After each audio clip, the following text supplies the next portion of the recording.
Olá, muito bem-vindo ao nosso E Agora. Hoje é dia 1º de março, terça-feira, e Uhum. comigo aqui Haroldo Monteiro e Júlio, ex-Júlio, hoje por telefone. E como vão vocês? Bom dia a todos. Hoje é o dia da cidade, né? Aniversário da cidade do Rio de Janeiro, 451 anos. Maravilha, nós estamos comemorando também mais de 200 casos de dengue só aqui na cidade do Rio Que de Janeiro. beleza, É que uma vitória, é beleza. uma conquista do povo carioca, é uma conquista desse governo carioca que faz tudo por você. É interessante, porque o tema de hoje a gente vai falar exatamente um pouco a ver aí com política e com economia, quer dizer, política e economia estão muito Hum. voltadas, né? Haroldo, bom dia, né? A gente fala tanto que Bom dia, você foi falando e me deixou aqui. eu falo tanto que eu atropelei o Haroldo. É, E o nosso tema de hoje é esse: é Lula, criatura e criador, né? Lula e Dilma, os dois se escondendo, né? Apertem os cintos porque o nosso comandante supremo, ou comandanta suprema, né? Não sei como negócio, acho que ela prefere ser chamada assim. A nossa comandanta suprema sumiu, não veio nem aqui no Rio, na comemoração dos 36 anos do PT. Pois é, e deixa eu só falar uma coisa impressionante. O PT já veio lançando um programa nacional de emergência, uma coisa anacrônica, rapaz. Fala-se em elevar a Bolsa Família em 20%, em cortar. Cortar nada, elevar tributos sobre herança, sobre doações, enfim, uma série de medidas para elevar a receita, reduzir juros a fórceps, para tentar reduzir o déficit nominal e aí gerar recursos para investimento, uma série de medidas voluntaristas, um viés totalmente errado. E é isso que o Lula está se fiando, né? Está se apoiando.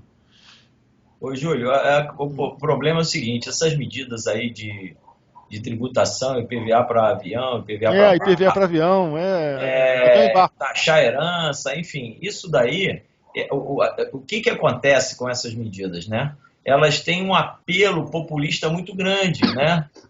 Aqui no Brasil a gente tem essa concepção de que normalmente o empresário é um comedor de criancinha, né? Então o empresário é ruim para o povo, é aquele cara ganancioso, só quer prejudicar o trabalhador, né? E todo mundo que tem dinheiro deveria dividir com as outras pessoas. Enfim, essa é a concepção que existe aqui no Brasil e, na realidade, esses impostos ele tem mais um efeito psicológico do que, digamos que, efetivo. Ou seja, a eficácia dele, assim, a eficácia dele não é de grande monta, porque eles taxando isso, muita gente vai para o exterior, né? Vai ter uma invasão de investidores. Para blindar, você vai afugentar mais o investidor, vai diminuir a questão do empreendedorismo e não vai fazer o efeito desejado, ou seja, a arrecadação desses tributos eles não vão fazer a diferença em cobrir um déficit do governo.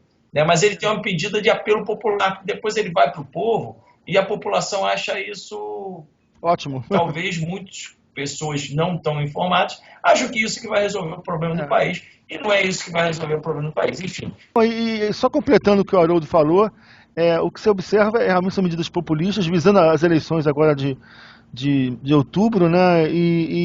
Enfim, a sustentabilidade, a sobrevivência do Lula e da Dilma, né? Essa é a preocupação. Não tanto da Dilma, a Dilma está indo contra esse pacote populista do PT, mas ela também está cedendo em alguns aspectos. Por exemplo, na visão do Nelson Barbosa, o ajuste fiscal ele é mais voltado para o longo prazo, ele não está tão preocupado em medidas fortes nesse momento. Porque tem que voltar a crescer, tem que voltar a estimular a demanda, e o que você observa é que você não vai conseguir estimular a demanda porque você não tem confiança, né? Então, realmente você não consegue fechar a equação, tanto a Dilma está errada pelo Nelson Barbosa, como essa turma do PT aí, totalmente anacrônica, é um retrocesso brutal se esses caras conseguirem aprovar alguma dessas medidas. Ô, Júlio, eu vou te pôr na parede então. O que é mais importante para o país hoje? Tentar crescer ou resolver o problema fiscal? Eu acho que é resolver o problema fiscal, atacando de frente realmente a raiz do problema fiscal. A questão da Previdência, tem que botar a reforma da Previdência na pauta, na agenda. A reforma trabalhista tem que ser discutida. Você tem um desemprego aí estrutural e também fruto do excesso de encargos. Então, é um quadro realmente extremamente delicado, né? Júlio, essas medidas que o PT propõe, ela tem um cunho mais subjetivo, né, de mais dose de populismo aí para a população brasileira, porque essa taxação aí de IPVA sobre barcos, IPVA de avião, taxação de grandes fortunas, e isso daí não é o fiel da balança que vai reverter, né, esse nosso déficit público. Isso tem mais um apelo de fomentar, né, essa estratégia do PT, de divisão de ricos contra pobres, empresário comedor de criancinha, né, trabalhador escravizado, toda essa estratégia que o PT usa aí há anos, né, jogando uns contra os outros. Eu acho que isso traz mais insegurança para o empresariado, para o investidor, e isso não vai resolver o problema. Enfim, eu acho que é mais do mesmo que eles usam há muitos anos. Resta cair nesse papo furado de novo, né? São medidas mais para chamar atenção, não vão passar pelo Congresso de jeito nenhum, nenhuma daquelas. O primeiro ponto do Programa Nacional de Emergência é reduzir a taxa de juros, assim como fez a Dilma em 2013, foi um caos depois. Então não tem a mínima credibilidade essas medidas e elas vão realmente se perder na poeira do tempo. Agora, o Lula ele está realmente se isolando, se afastando da Dilma. A Dilma está cada vez mais isolada e aguardar um desfecho aí para as operações da Lava Jato e Zelotes, que acho talvez que isso possa definir aí um rumo. Porque, senhores, não tem jeito. É o panorama político que está se impondo ao cenário econômico. Você não tem cenário econômico se não tiver um desfecho né? É Lula que se afasta de Dilma ou Dilma que se afasta de Lula, hein? Eu fiquei na dúvida. Um se afasta do outro, né? A Dilma, pela impopularidade, não é um bom capital político. E o Lula querendo que a economia volte a crescer rápido, até pensando no seu projeto político. Então, ela tem que aprovar a reforma da Previdência, ela tem que aprovar uma série de medidas que o Lula não quer, o PT não quer. Então, eu até te perguntei mais cedo se era mais importante resolver a questão da questão fiscal do governo, aprovar medidas para uma retomada econômica, e você foi claro, não, tem que resolver o fiscal. Mas não tem voluntarismo nisso aí, Lobo. Você não consegue aprovar medidas, você está na bacia das almas em termos de credibilidade. As pessoas estão endividadas, as famílias estão endividadas, né? Estão muita inadimplência na economia real, as empresas estão com dívida fiscal muito alta. Como é que você vai estimular as pessoas a consumir se elas estão todas perdendo endividadas? E as empresas na mesma situação, as empresas estão aí na bacia das almas também. Então você adotar medidas para estimular a demanda, se você não tem demanda, não tem, você vai endividar mais ainda os agentes? E a questão maior é o seguinte, assim, a corda está no pescoço do Brasil. Se não resolver o problema fiscal, vai ter pelo menos um ajuste, um default branco, como você queira chamar, via inflação até daqui a pouco, cara, daqui a um ano, porque o gasto público cresce, sei lá, 16% do PIB. Né? Isso em 5 anos vai dobrar, é insustentável para uma economia, tem que se resolver isso.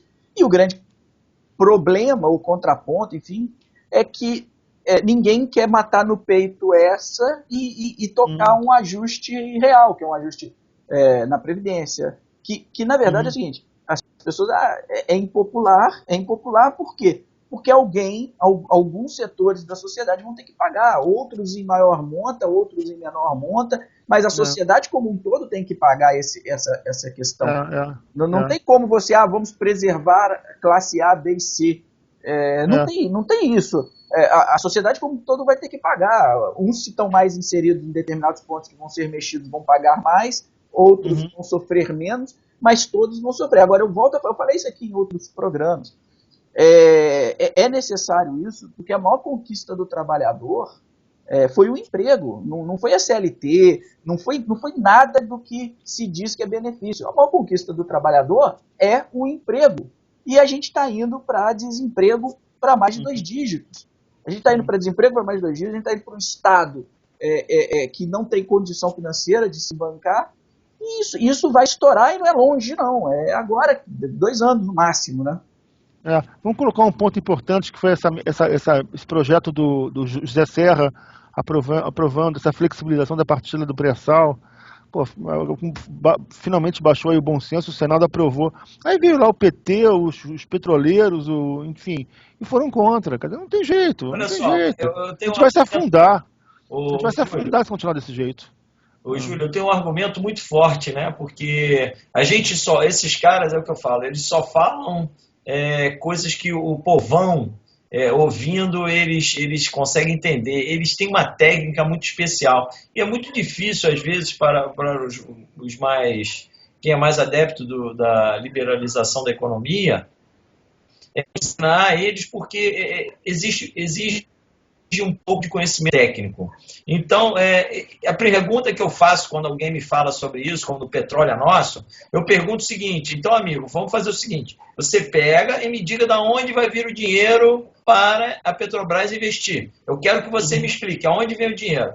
Porque o cara tem que explicar, porque, assim, quem é o grande acionista da Petrobras? É o governo, né? Ainda continua com a maior parte do acionista. Ele teria que, para fazer um aporte de capital, de dinheiro que ele não tem, incluiria os minoritários. Os minoritários seriam chamados a contribuir com a mesma parte, proporcional à sua quantidade de ações, e quem confia no projeto da Petrobras? Ninguém. Então, assim, é uma coisa muito clara. Agora, isso para frente. Agora, assim, as pessoas têm que entender isso. Então, esse discurso vazio, né, de que a Petrobras, o petróleo é nosso, que é contra o José Serra, de entreguismo, isso é um discurso vazio. Né? Vão discutir tecnicamente. Agora, tecnicamente ninguém discute, esse é o problema. É assim, quantas pessoas vão entender o que é uma chamada de capital, o que é o que é um aporte do governo, o que o governo não tem dinheiro, as pessoas não entendem. Então é muito mais fácil, que eu estou falando dessas medidas hoje que o governo quer tomar, é muito mais fácil para o povo entender que nós estamos querendo entregar para os empresários, para os americanos que querem explorar nosso país. Essa história cola, entendeu? Assim, tudo isso cola muito mais fácil. A Rede Globo, que é contra, a favor dos americanos. Esse papo que é tudo bullshit, que não convence. Mas, infelizmente, isso ainda faz algum efeito aí na população, infelizmente. E quem paga são eles mesmos. Quem mais vai pagar são os que acreditam mais no governo. Enfim. Então, na verdade é o seguinte, se a Petrobras fosse uma empresa privada, ela já teria quebrado, tá? Ela já teria pedido alguma espécie de concordata, recuperação judicial. Essa semana ela anunciou que conseguiu 10 bi de dólares dos chineses para investimento. E aí você escuta algumas pessoas falando, tá vendo? Olha, as pessoas acreditam na Petrobras. Só que, tudo bem, você pode até acreditar na Petrobras, só que você tem que entender que, tecnicamente, ela é uma empresa extremamente endividada. Se ela parasse, ela é a empresa mais endividada do planeta, uma empresa não financeira mais endividada do planeta. Quer dizer, quanto mais dívida ela toma, mais especulativa torna a empresa, mais arriscada torna a empresa. O que ela precisa é o mesmo que o Brasil precisa sanear a empresa. Por quê? Porque dia após dia ela precisa tomar dívida, ela precisa porque ela não consegue gerar todo o caixa necessário para se manter mais. E ela precisa, como o Haroldo colocou, precisa investir. Uma empresa de petróleo investe muito. Né? E de onde vem esse dinheiro? Vem 10 bi dos chineses, tá bom, mas isso tornou ela mais endividada, porque via aumento de capital, em teoria não é dívida, né, Haroldo? Via aumento de capital não é dívida, mas de onde vai tirar esse dinheiro? O Estado não tem esse dinheiro mais, né? Então, as pessoas têm que entender que assumir dívida para a Petrobras aumenta o risco da Petrobras. Se não fosse estatal, onde, em teoria, o Estado pode colocar grana lá, tirando da Casa da Moeda, os credores já tinham pedido concordata, porque ela deve muito dinheiro e não tem. E aí, essa proposta visa o quê? Desonerar a Petrobras no sentido de que ela se obriga a investir mais aonde ela não tem mais dinheiro. Né? É mais ou menos por aí, cara. É mais ou menos por aí a história. Então, é complicado o caso Petrobras e é complicado as pessoas, é nosso, tudo bem, mas depois que foi dilapidado, que você não tem dinheiro, de que adianta você ter muito dinheiro embaixo do mar se você não tem dinheiro para explorar? De nada adianta. Gustavo, até um detalhe importante que eu tive conversando com o pessoal aí da Petrobras, engenheiros aí, pessoal da análise de viabilidade, e o custo aí de extração desse barril de petróleo do pré-sal aí, com capex, ou seja, com dinheiro necessário para investimento, para a gente retornar isso, está em torno de 40, 45 dólares o barril. Nós temos o barril hoje aí gerando por volta de 30, ou seja, não é mais viável. Existe, assim, vamos explicar ser bem didático, né? Então, olha só, para a gente extrair um barril hoje, se a Petrobras tivesse que começar a fazer os investimentos, esse barril aí tinha que estar custando aí em torno de 40, 45 dólares. Para ela ser ressarcida das despesas que ela vai gastar para explorar, né? Mais o custo normal de exploração do petróleo. O petróleo hoje gira em torno na casa de 30, eu não sei quanto é que está hoje, mas por aí, em torno de 30, 29, por aí que está girando o preço do barril. Ou seja, hoje, se a Petrobras tivesse que fazer um novo investimento em alguma área do pré-sal para investir, não seria mais viável pegar esse petróleo que está lá no fundo do mar. Certo? Ponto. Agora, a Petrobras já fez alguns investimentos, né? Na exploração do pré-sal. Então ela já tem essa despesa corrida. Então ela vai ter que até explorar a parte, né, do pré-sal, que ela já fez alguns investimentos, que isso é o que a gente chama em finanças de custo afundado, ou seja, é um custo que já ocorreu e não tem mais jeito. Enfim, você vai ter que pegar e extrair o petróleo. Então, essa situação que a gente está atualmente, entendeu? E eu acho que começa aquela discussão se é nossa, se não é nossa, aquele discurso, assim, nacionalista e progressista que não leva ninguém a nada, só prejudica a população. Ok. Bom, então é isso, senhores. Eu acho que você está passando do nosso tempo. Júlio, você queria colocar mais alguma coisa? Não, é isso realmente. A questão do pré-sal foi muito bem colocada pelo Haroldo. E eu estava aqui lendo algumas coisas aqui na internet, aí me veio na memória o tal do bonapartismo. O Lula, como grande líder popular que está começando a mobilizar a sociedade, os movimentos sociais, para dividir a sociedade, como fez a Venezuela com Hugo Chávez. Então está aí chegando a esse ponto de uma Venezuela profunda aqui no Brasil, e o fim dessa história a gente já sabe qual é, né? Maduro aí com crise profunda, hiperinflação, economia paralisada, sem fornecimento, sem empresa, enfim. Nós esperamos que a gente não chegue a esse ponto. Tá bom. Ok, um grande abraço para vocês e um grande abraço para a nossa audiência aí, tá toda terça-feira acompanhando a gente. Valeu!